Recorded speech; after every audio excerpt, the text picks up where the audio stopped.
Ya, selamat pagi, selamat siang, selamat sore, selamat malam teman-teman semuanya. Assalamualaikum warahmatullahi wabarakatuh. Bertemu dengan saya lagi di mata kuliah analisis laporan keuangan. Ya, kali ini kita akan bahas mengenai analisis yang lain. Kemarin sudah komparatif, tren, terus sekarang common size ya. Apa sih common size itu? Kita harus tahu pengertiannya dulu ya. Jadi kita paham. Nah, di sini saya memberikan pengertian, tetapi ini kesimpulan dari beberapa sumber ya. Nah, di sini analisis common size itu teknik analisis dengan cara membandingkan antar satu elemen tertentu sebagai komponen dari elemen yang lain di laporan keuangan yang sama. Nah, dari kalimat ini saja kita bisa sorot ya pada kata-kata elemen tertentu sebagai komponen dari elemen yang lain. Maksudnya apa? Maksudnya misalnya kalau ada di laporan posisi keuangan atau neraca. Nah, di neraca itu ada aset, kewajiban, dan ekuitas. Nah, untuk di aset itu ada kas, persediaan, piutang, surat berharga, dan lain sebagainya. Nah, kas, persediaan, piutang itulah yang dinamakan sebagai komponen dari total aset. Nah, inilah yang dimaksud dengan elemen sebagai komponen dari elemen lain.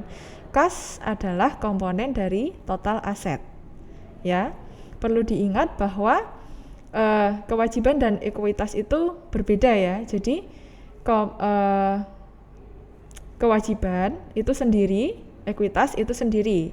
Tidak, kalau menurut saya itu tidak kita langsung ke total pasifa. Nah, tapi kita sendiri-sendirikan. Kalau kewajiban itu kan ada utang lancar, utang jangka panjang, utang obligasi. Nah, itu masuk ke, kalau itu merupakan komponen dari total kewajiban. Nah, kalau ekuitas apa? Mungkin ada saham, ada modal dari pemilik. Nah, itulah yang dinamakan komponen dari ekuitas, seperti itu. Perlu diingat juga bahwa di analisis common size itu ada common base. Nah, common base di sini ada 4 ya. Ada 4. Yang pertama adalah total aset, yang kedua total kewajiban, yang ketiga total ekuitas, dan yang terakhir adalah total penjualan bersih. Itulah nanti yang akan dijadikan dasar, yang akan dijadikan sebagai common base. Nah, perlakuannya bagaimana common base itu nanti akan saya jelaskan di slide-slide berikutnya. Oke, selanjutnya kita bahas dulu tujuannya apa kita menganalisis common size. Sudah beda lagi ya. Kalau sebelumnya itu kan membahas mengenai perbandingan, tetapi perbandingannya per periode laporan keuangan. Nah, di sini tidak. Di sini perbandingannya adalah dalam satu laporan keuangan itu kita bandingkan akun-akunnya. Seperti itu ya. Nah, tujuan dari analisis common size itu yang pertama adalah untuk mengetahui komposisi atau proporsi investasi pada setiap jenis aset. Seperti yang sudah saya contohkan tadi ya.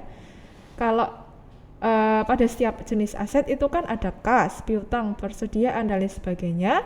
Nah, tujuan dari common size ini pengen tahu nih proporsinya dari kas itu berapa persen dari total asetnya. Komposisi dari persediaan pada periode tertentu misalnya tahun 2020. Nah, itu proporsinya berapa persen dari total asetnya. Seperti itu. Terus yang kedua, untuk mengetahui struktur permodalan. Nah, struktur permodalan itu terdiri dari apa? Terdiri dari utang dan ekuitas ya, kewajiban dan ekuitas. Nah, ini sudah saya jelaskan juga tadi, misalnya utang lancar berapa proporsinya? Berapa persen dari total kewajiban? Terus modal pemilik berapa proporsinya, berapa persen dari total ekuitas? Seperti itu. Yang terakhir adalah untuk mengetahui distribusinya. Distribusi dari hasil penjualan itu pada biayanya berapa persen proporsinya. Seperti itu. Nah, dilihat dari tujuannya ini saja kita sudah tahu ya, mana yang dijadikan common base. Kalau tujuan yang pertama yang dijadikan common base itu ada total aset. Terus untuk struktur permodalan ada kewajiban dan ekuitas, dan yang terakhir penjualannya. Jadi kalau misalnya di penjualan itu nanti yang akan dibagi adalah HPP dibandingkan dengan penjualan bersih. Terus biaya gaji dibandingkan dengan penjualan bersih, dan seterusnya. Seperti itu. Nah, langkahnya bagaimana? Yang pertama, kita nyatakan dulu common base itu dengan proporsi 100%. Jadi, total aktiva atau total aset ya. Nah, di sini total pasiva itu maksudnya total kewajiban sendiri, total ekuitas sendiri. Itu dinyatakan 100% pada tahun yang sama, tahun 2020. Terus penjualan itu juga dinyatakan dalam 100%. Contohnya tahun 2020 tadi juga penjualannya dinyatakan 100%. Seperti itu. Kemudian langkah berikutnya adalah menghitung rasio dari tiap-tiap pos atau komponen dalam laporan. Nah, untuk menghitung rasionya itu ada rumusnya ya. Nah, ini rumus untuk menghitung rasio dari semua itu. Jadi kita kan tadi sudah menentukan nih di tahun 2020 kita tentukan common base-nya misalnya total aset 100%. Oke, berarti kita mau cari komponen-komponen yang lain berapa?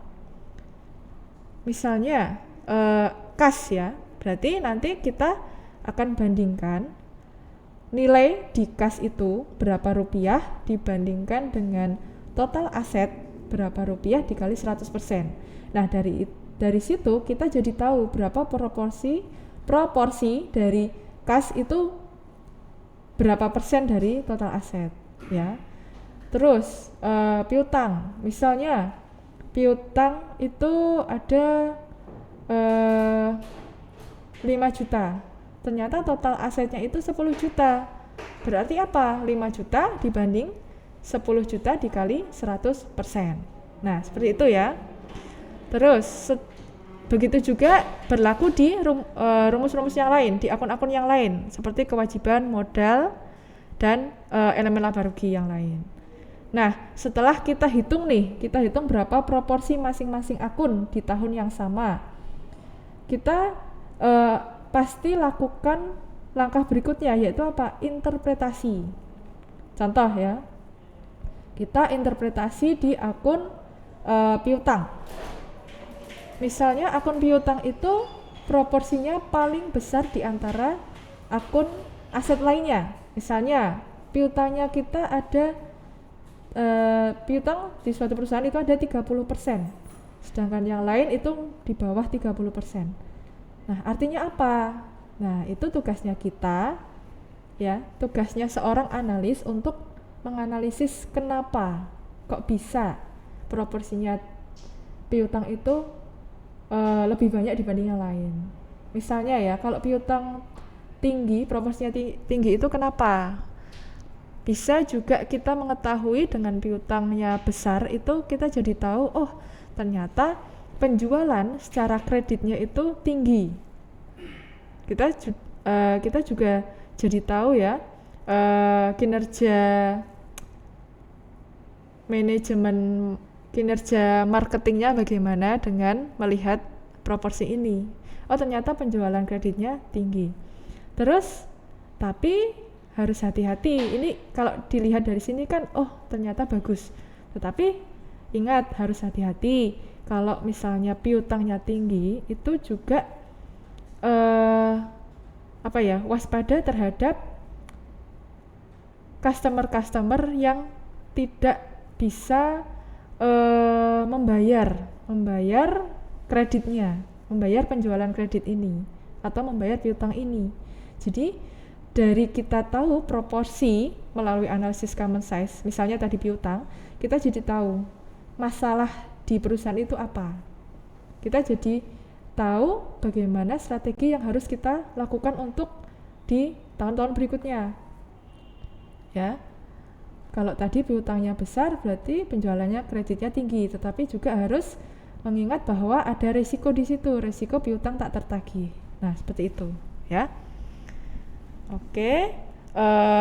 Untuk laporan laba rugi terakhir ya, untuk laporan laba rugi kita bisa bandingkan misalnya biaya gaji karyawan dengan total penjualan bersih.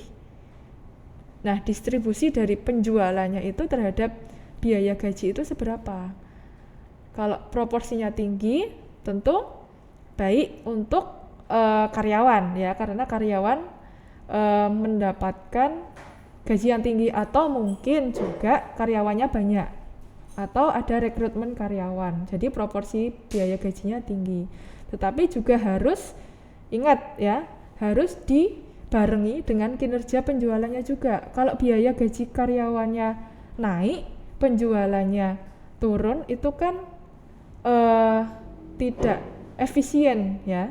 Jadi dengan kita menganalisis pakai common size ini, kita jadi tahu proporsi dari setiap akun dibandingkan dengan common base-nya itu berapa, dan kita jadi tahu masalah perusahaannya apa. Terus kita bisa, maksudnya kita di sini adalah analis ya, analis bisa melakukan atau memberikan rekomendasi kepada manajemen apa langkah-langkah yang harus dilakukan untuk memperbaiki masalah-masalah ini. Seperti itu, mungkin teorinya cukup sampai di sini. Nanti kita langsung praktek di kelas ya, untuk teman-teman semua. Jadi siapkan mungkin kalau teman-teman ada kasus di tempat kerjanya atau di tempat usahanya, nanti kita bisa bahas, karena untuk analisis common size ini cuma cukup pakai 1 periode laporan keuangan ya. Oke, cukup sampai di sini. Maaf bila ada kata-kata yang tidak berkenan. Sampai jumpa di kelas ya, kita praktek langsung. Terima kasih atas perhatiannya. Wassalamualaikum warahmatullahi wabarakatuh.